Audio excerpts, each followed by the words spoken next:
McNichols.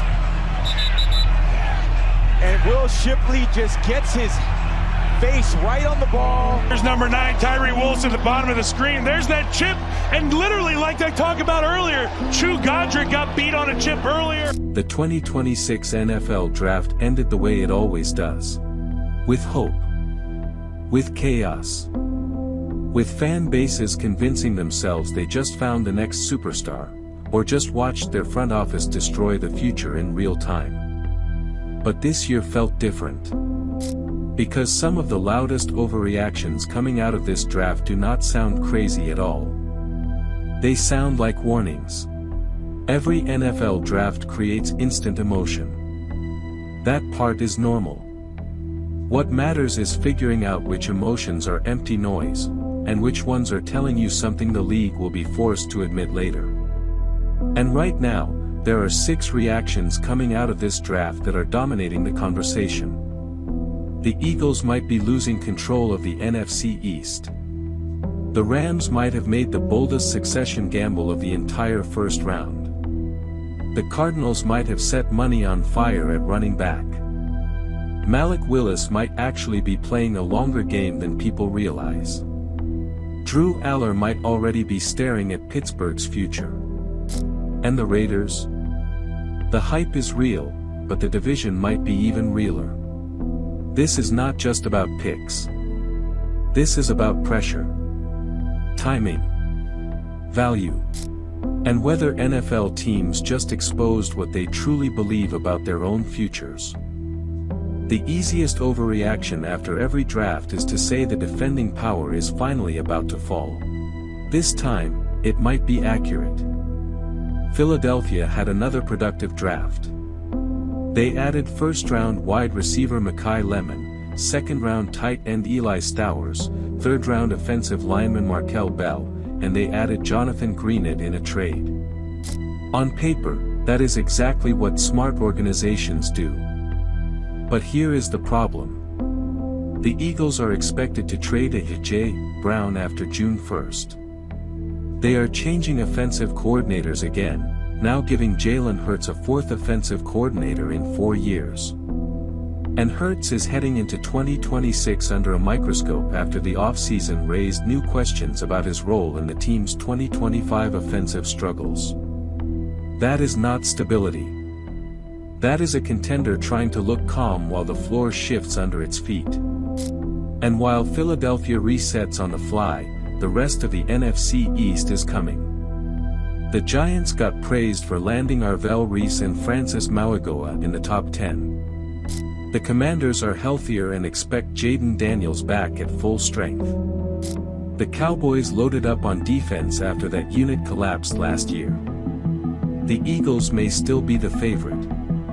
But if their 2-year streak ends here, nobody should pretend they were not warned. No pick hit the league like the Rams taking Alabama quarterback Ty Simpson at number 13. Not because Simpson cannot play. Because the Rams are supposed to be all in right now.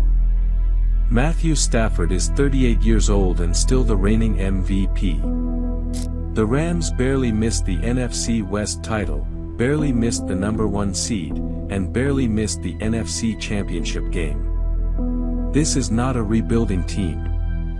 This is a team that looked one weapon away from another Super Bowl push. So when they used a premium first-round pick on a quarterback who might not touch the field until 2027, the reaction was instant. What are they doing? But here is where things get deeper. The Rams already used their own first-round pick to trade for All-Pro corner Trent McDuffie. They clearly believe they do not have any major 2026 roster holes left to solve. And more importantly, Sean McVay clearly sees something in Ty Simpson that the rest of the league was not willing to price the same way. That is the real story. This was not a panic pick. This was an organization with enough confidence in its current roster to spend first-round capital on tomorrow while still expecting to survive today. That is a dangerous kind of self-belief. And if Simpson becomes Stafford's successor, this pick will stop looking risky and start looking ruthless. Now we get to the one reaction that does not feel like an overreaction at all. The Cardinals taking Jeremiyah Love at number 3 was not just a football decision. It was a cap decision. A timeline decision. A reality decision. Love might be a fantastic player. This is not about talent. This is about Arizona giving a running back a 4-year, $52.5 million fully guaranteed rookie contract. A contract that immediately dwarfs what veteran star running backs have received. A contract that makes him one of the highest paid backs in the league the second he walks into the building. And that is where this gets brutal. The draft is supposed to be where you extract value. You want players to outplay their rookie contracts while you spend your money elsewhere. That is how smart teams create contenders under the cap. But the Cardinals are not paying Love like a discounted rookie. They are paying him like a premium veteran right away. And what makes that even harder to defend is the state of Arizona's roster.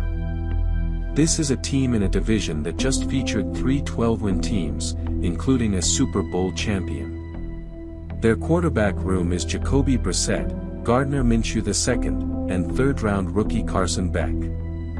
That is not a win-now roster. That is a roster staring at a long climb. So by the time Arizona is actually ready to contend, it could already be heading toward a painful extension conversation with the very player it just made expensive on day one. That is not just bad value. That is bad timing, and timing kills teams. Not every overreaction in this article is negative. Some of them reveal how teams are thinking 3 moves ahead. Start in Miami. People looked at Malik Willis signing a 3-year, $67.5 million deal with the Dolphins and assumed he made a mistake. New coach. New GM, rebuilding roster. Tyreek Hill gone. Jalen Waddle gone. A wide receiver room that does not exactly overwhelm you. On the surface, it looks like a quarterback walking into instability. But Miami clearly does not see Willis as a short-term placeholder. They see him as part of the larger rebuild.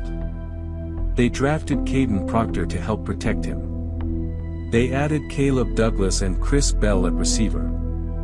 They can lean on Devon Achane while the young offense grows up around him. That is not a one-year fling. That is a franchise trying to plant a flag before the roster is fully ready. Then there is Pittsburgh. The Steelers just dropped Drew Aller into one of the strangest quarterback rooms in football. Mason Rudolph is there. Will Howard is there. Aaron Rodgers might be there. Maybe. Probably. Who even knows anymore? But here is what matters. Aller was taken 3 rounds earlier than Howard was a year ago. Mike McCarthy is now in Pittsburgh partly because the organization believes in his ability to develop young quarterbacks. And if Rodgers is truly a short-term answer, or not an answer at all, the runway to 2027 opens faster than people think. So no, saying Drew Aller could start in 2027 is not crazy. In Pittsburgh, that might actually be the plan. The Raiders did what desperate franchises dream about doing. They took Fernando Mendoza number 1 overall and walked away believing they finally found a quarterback who can stabilize the entire operation. And it was not just Mendoza. Las Vegas also added safety Tre'Davious Stukes, edge rusher Kieran Crawford, corner Jermit McCoy, and running back Mike Washington Jr. They were active, aggressive, and clearly organized around a bigger identity under new head coach Clint Kubiak. So the hype makes sense, but contention, in 2026, that is where the brakes slam. Because the Raiders do not play in a vacuum. They play in the AFC West. One team was the conference's number 1 seed last year. Another made the playoffs again. And the third missed the playoffs only after appearing in the previous 3 Super Bowls. That is not a division. That is a gauntlet. So yes, the Raiders may have had a strong offseason. Yes, the future may finally look serious in Las Vegas. But there is a massive difference between looking improved and actually being ready to break through in the most unforgiving division in the conference. The future may be bright. The future is not necessarily now. The NFL draft is built for overreactions. But the smartest teams know something fans learn too late. Sometimes the first emotional reaction is not wrong. It is early. The Eagles' story is real because instability eventually collects a bill. The Rams' story is fascinating because great organizations can afford to think 1 year ahead. The Cardinals' story is dangerous because bad roster timing can waste even elite talent. Miami and Pittsburgh are quarterback timeline plays disguised as short-term debates. And the Raiders' story is the oldest story in football, hope colliding with reality. This draft did not just hand teams new players. It exposed who thinks they are close, who knows they are not, and who might be lying to themselves about the difference. So now I want to hear from you. Which so-called overreaction do you actually believe is going to age the best? Are the Eagles really losing control of the NFC East? Did the Cardinals make the worst value pick in the draft? Is Ty Simpson secretly the smartest quarterback gamble of the entire first round? Or are the Raiders closer than people want to admit? Drop your take in the comments right now. And if you want more NFL stories where we break down what the headlines say, what the league actually means, and which overreactions are really just early truth, hit subscribe. Because on this channel, we do not wait for the league to catch up. We call it early.